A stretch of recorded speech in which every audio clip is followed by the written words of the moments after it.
Okay friends, ప్రీవ్యూలో చూసినట్టుగా మనం వీడియోలో స్కైని ఎలా చేంజ్ చేసుకోవాలో ఈ వీడియోలో చెప్తాను. సో మీకు నచ్చిన స్కై వీడియో బ్యాక్గ్రౌండ్ని మీ వీడియోలో ఈజీగా రీప్లేస్ చేసుకోవచ్చు అనమాట. So very simple. సో దానికోసం అయితే మీరు క్యాప్కట్ ఎడిటర్ యాప్ని యూజ్ చేయాల్సి ఉంటుంది. సో క్యాప్కట్ ఎడిటర్ యాప్ని యూజ్ చేసి మీరు నచ్చిన స్కై బ్యాక్గ్రౌండ్ని యాడ్ చేసుకోవచ్చు అనమాట మీ వీడియోలో. సో ఫస్ట్ ఇక్కడ న్యూ ప్రాజెక్ట్ ఆప్షన్ మీద క్లిక్ చేసుకోవాలి.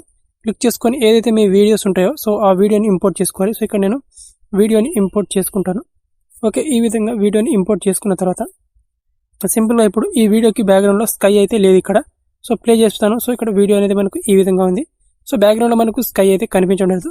సో మనం ఈజీగా దీనికి బ్యాక్గ్రౌండ్లో స్కైని రీప్లేస్ చేయొచ్చు అనమాట. సో నచ్చిన స్కై ఎఫెక్ట్ని మనం యాడ్ చేసుకోవచ్చు. So very simple. ఇక్కడ వీడియో యొక్క స్టార్టింగ్ పొజిషన్లోకి ఈ విధంగా వచ్చేసేయాలి. వచ్చేసిన తర్వాత ఇక్కడ ఓవర్లీ ఆప్షన్ మీద క్లిక్ చేసుకోవాలి. క్లిక్ చేసుకొని ఇక్కడ యాడ్ ఓవర్లీ ఆప్షన్ మీద క్లిక్ చేసుకోవాలి. ఇప్పుడు క్లిక్ చేసుకొని ఏం చేసుకోవాలంటే ఇప్పుడు స్కై బ్యాక్గ్రౌండ్ మనం ఇంపోర్ట్ చేసుకోవాలి. సో ఏదైతే స్కై వీడియో ఉంటుందో ఆ వీడియోని మనం తీసుకురావాలన్నమాట. సో లేదా మీకు డిస్క్రిప్షన్లో కొన్ని స్కై వీడియోస్ బ్యాక్గ్రౌండ్ లింక్ అనేది ఇస్తాను. మన టెలిగ్రామ్ ఛానల్లో కూడా స్కై వీడియో బ్యాక్గ్రౌండ్స్ అయితే ఉన్నాయి. వాటిలో నుంచి మీకు ఏదైనా నచ్చిన స్కై వీడియోస్ని మీరు మీ గ్యాలరీలో సేవ్ చేసుకోవచ్చు అనమాట.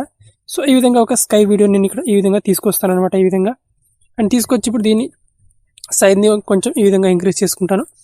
ఇంక్రీజ్ చేసుకొని ఇక్కడ ఎగ్జాక్ట్గా ఈ పొజిషన్లోకి తీసుకొస్తాను అనమాట. అండ్ తీసుకొచ్చిన తర్వాత ఇక్కడ కింద మనకు ఆప్షన్ ఉంటుంది.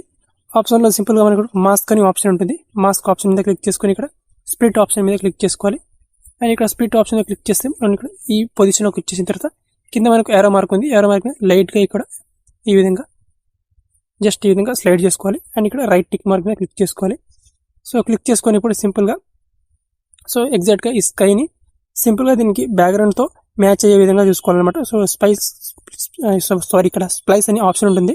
సో ఇక్కడ క్లిక్ చేసి ఇక్కడ ఓవర్లీ ఆప్షన్ మీద క్లిక్ చేసుకోవచ్చు. లేదా ఇక్కడ స్లైడ్, సో ఇక్కడ డార్కెన్ ఈ విధంగా సెట్ చేసుకోండి. ఇక్కడ డార్కెన్ మీద క్లిక్ చేసుకొని రైట్ టిక్ మార్క్ మీద క్లిక్ చేసుకోండి.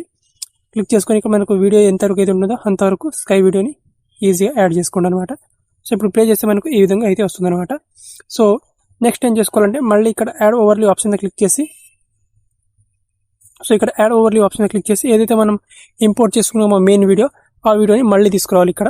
సో మళ్ళీ తీసుకొచ్చి యాడ్ ఆప్షన్ మీద క్లిక్ చేసుకోవాలి. క్లిక్ చేసుకొని ఇక్కడ దీన్ని ఎగ్జాక్ట్గా ఫిట్ చేసుకోవాలి ఈ విధంగా. ఓకే, ఈ విధంగా ఫిట్ చేసుకోవాలి.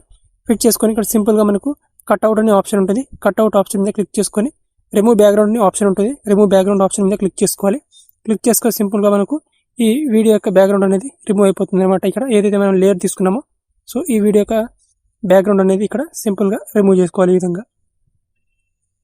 సో ఇప్పుడు ఈ విధంగా రిమూవ్ చేసుకున్నట్లయితే సో మనకు ఆల్మోస్ట్ ఇక్కడ వీడియో అనేది ఈ విధంగా వచ్చేస్తుంది అనమాట. ఓకే, సో ఇక్కడ వీడియో యొక్క బ్యాక్గ్రౌండ్ అనేది ఇక్కడ రిమూవ్ అవుతుంది ఇక్కడ. సో ఇక్కడ కొంచెం టైం అనేది తీసుకుంటుంది, ఒక 30 సెకండ్స్ వరకు ఈ విధంగా. సో ఇక్కడ 100% కంప్లీట్ అయిపోయిన తర్వాత మనకు ఈజీగా వీడియో యొక్క బ్యాక్గ్రౌండ్ అయితే స్కై అయితే మనకు చేంజ్ అయిపోతుంది అనమాట. ఓకే, సో ప్లే చేస్తే మనకి ఇక్కడ ఈ విధంగా మనకు వీడియో నుంచి సింపుల్గా స్కైని రీప్లేస్ అయితే మనం చేసేసుకున్నాం. సో ఈ విధంగా చాలా ఈజీగా మీరు మీ వీడియోస్కి స్కై బ్యాక్గ్రౌండ్ అయితే ఈజీగా చేంజ్ చేసుకోవచ్చు అనమాట. Okay, so very simple. So video నచ్చితే ఒక లైక్ చేసుకోండి. ఫస్ట్ టైం ఈ ఛానల్ని చూస్తున్నట్టయితే సబ్స్క్రైబ్ చేసుకోండి. Thank you.